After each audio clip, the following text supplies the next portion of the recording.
இந்த ட்ரெயின் டிராவலில் எங்களுக்கு ரொம்ப பிடிச்ச விஷயம் எதுன்னு பார்த்தீங்கன்னா ஈவினிங் ஒரு 7:30 போல தான் வெளியில் கிளம்பணும். இந்த டவுனில் பல செஞ்சுரிஸ்க்கு முன்னாடி கட்டின பில்டிங்ஸு ட்ராமாக்காக ரிஹர்சல் பண்ணிட்டு இருக்காங்க. இங்கே இருக்க பில்டிங்கில் தான் இவ்வளோ பெரிய பெரிய உடன் டோர்ஸ் ஹால் அப்புறம் லிம்புர்க் இது ரெண்டும் ஒன்றா இணைஞ்சிருச்சு. ஒரு பெரிய மெயின் என்ட்ரன்ஸ், அது போக சின்னதாக ஒரு என்ட்ரன்ஸ் இருக்கிறதா நீங்கள் பார்க்கலாம்.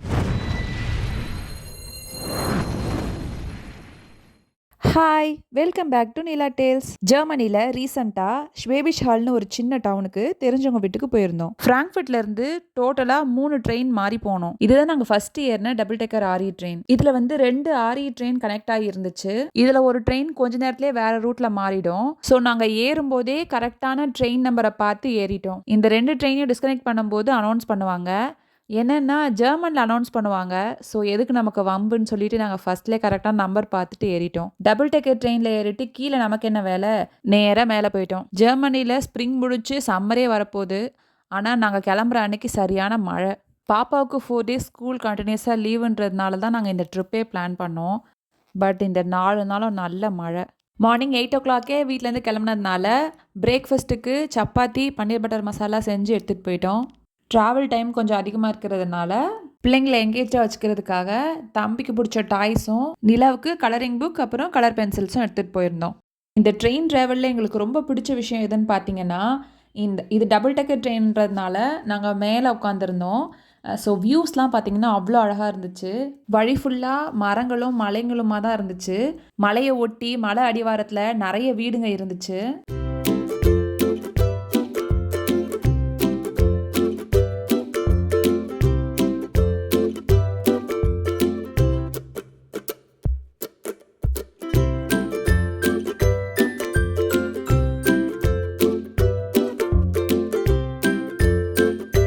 8 o'clock வீட்டிலேருந்து கிளம்புனோம்.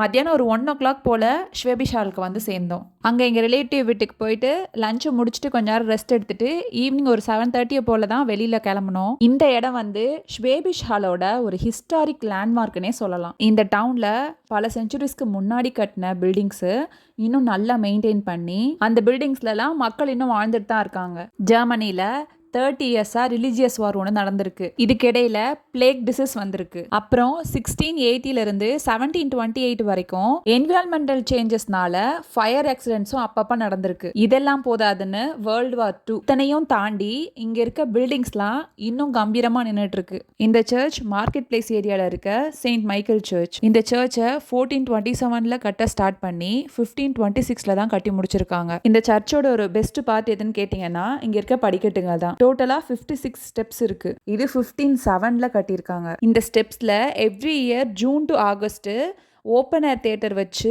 நிறைய ட்ராமாஸ்லாம் நடத்திட்டு வராங்க. இங்கே பார்த்தீங்கன்னா சர்ச்சுக்கு முன்னாடி ட்ராமாக்காக ரிஹர்சல் பண்ணிட்டு இருக்காங்க. சர்ச்சுக்கு ஆப்போசிட்ல இருக்க இந்த பில்டிங் தான் ரேட் ஹவுஸ்னு சொல்லுவாங்க, அதாவது டவுன் ஹால். இந்த ரேட் ஹவுஸ்க்கு லெஃப்ட் சைடில் இந்த கலர்ஃபுல்லான பில்டிங்ஸ் இருக்கு. இந்த 3 வீட்டோட ஆர்கிடெக்சர் மட்டும் கொஞ்சம் டிஃப்ரெண்ட்டாக இருந்துச்சு. அந்த மார்க்கெட் பிளேஸுக்கு இது ஒரு கலர்ஃபுல் லுக்கை கொடுத்துச்சு.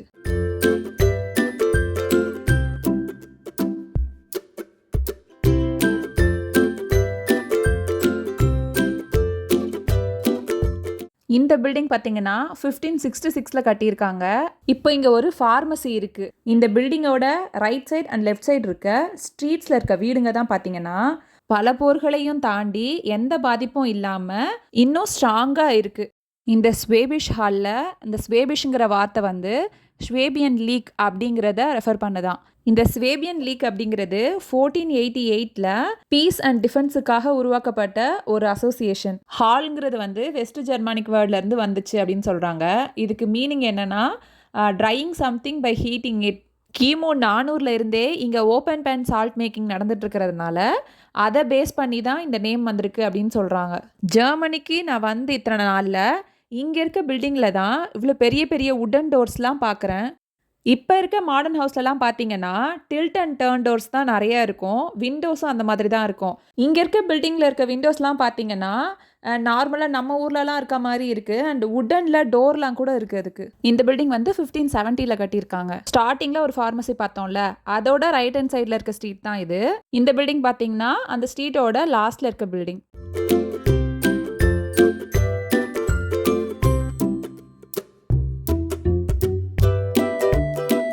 இந்த ஸ்ட்ரீட்டோட எண்டில் ஒரு பிரிட்ஜ் இருக்குது. இந்த பிரிட்ஜோட பேர் ஷீட் கிராபன் பிரிட்ஜ். ஆக்சுவலாக இந்த பிரிட்ஜ் இருந்த இடத்துல இதுக்கு முன்னாடி ஒரு பெரிய வால் இருந்திருக்கு. ஏன்னு பார்த்தீங்கன்னா இந்த வாலுக்கு இந்த சைடும் அந்த சைடும் வேறு வேறு ஏரியா. ஒன்று வந்து ஹால், இன்னொன்று வந்து லிம்புர்க் அப்படின்னு சொல்கிறாங்க. 1431 அந்த வாலை கட்டியிருக்காங்க. 1543 ஹால் அப்புறம் லிம்புர்க் இது ரெண்டும் ஒன்றா இணைஞ்சிருச்சு. ஸோ இந்த பெரிய வாலை வந்து ரிமூவ் பண்ணியிருக்காங்க.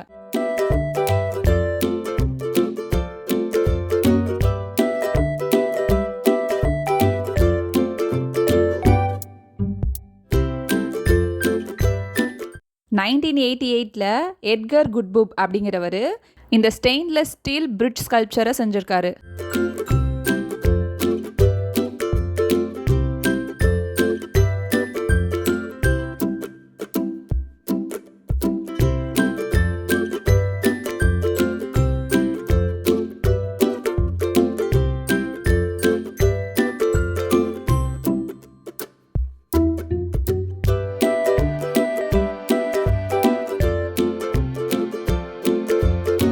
இந்த பிரிட்ஜுக்கு கீழே பார்த்தீங்கன்னா ஒரு பெரிய ரிவர் போகுது.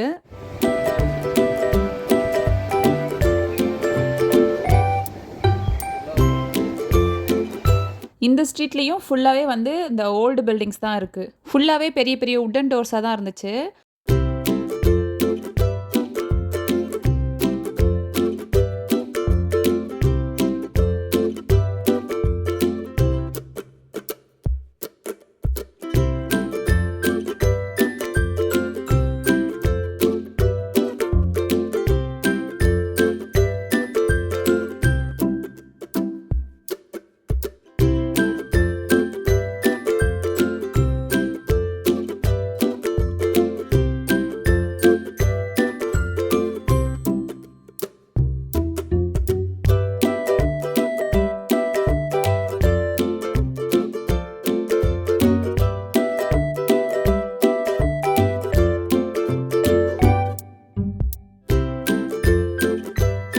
இந்த ஓல்டு பில்டிங்ஸ்லலாம் பார்த்தீங்கன்னா பெரிய பெரிய உட்டன் டோரு, அதோடு சேர்த்து சின்னதாக இன்னொரு டோரும் இருந்துச்சு, குட்டி டோரு. இந்த பெரிய டோர்லாம் பார்த்தீங்கன்னா அது வீட்டோட என்ட்ரன்ஸு.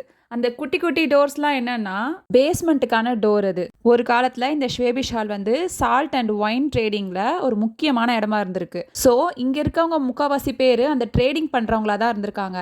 இவங்க வந்து அந்த சால்ட்டையும் ஒயினையும் ஸ்டோர் பண்ணுறதுக்காக பில்டிங்கோட பேஸ்மெண்ட்டில் கெல்லர் ஸ்பேஸ் ஒன்று உருவாக்கிட்டு அதுக்கு தனியாக டோரும் வச்சுருக்காங்க. இந்த ஸ்ட்ரீட்டோட சென்டரில் ஒரு விங்ஸ் இருக்குல்ல, இது வந்து ஹேமஸ் விங்ஸ். இந்த ஆர்ட் ஒர்க்கை 1987 மைக்கேல் டூர்சர் அப்படிங்கிறவர் செஞ்சிருக்காரு. கிரேக்க புராணங்களில் வணிகர்கள் பயணிகள் இவங்கள காக்கிற தெய்வமா ரெக்கைகள் இருக்க ஹெர்மஸ் அப்படிங்கிற காவல் தெய்வம் இருந்திருக்கு.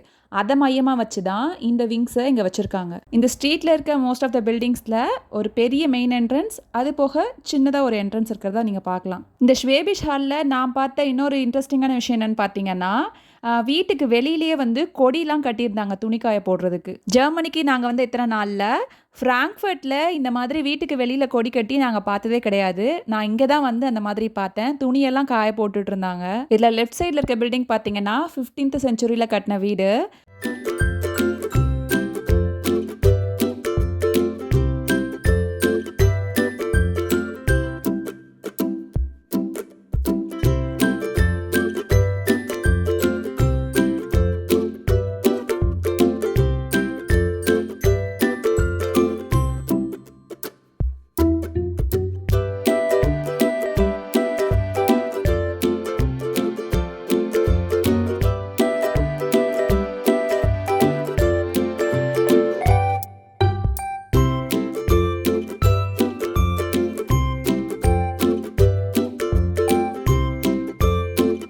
ஜெர்மனியில் இருக்க ஒரு ஓல்டஸ்ட் பில்டிங் எதுன்னு கேட்டிங்கன்னா இதுதான். 1289 இதை கட்டியிருக்காங்க.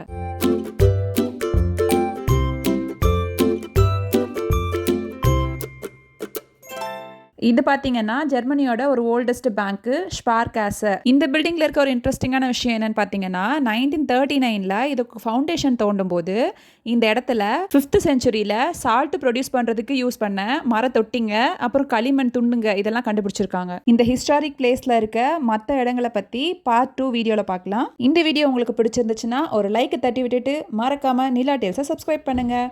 அடுத்த ஒரு வீடியோவில் பார்க்கலாம். பாய்.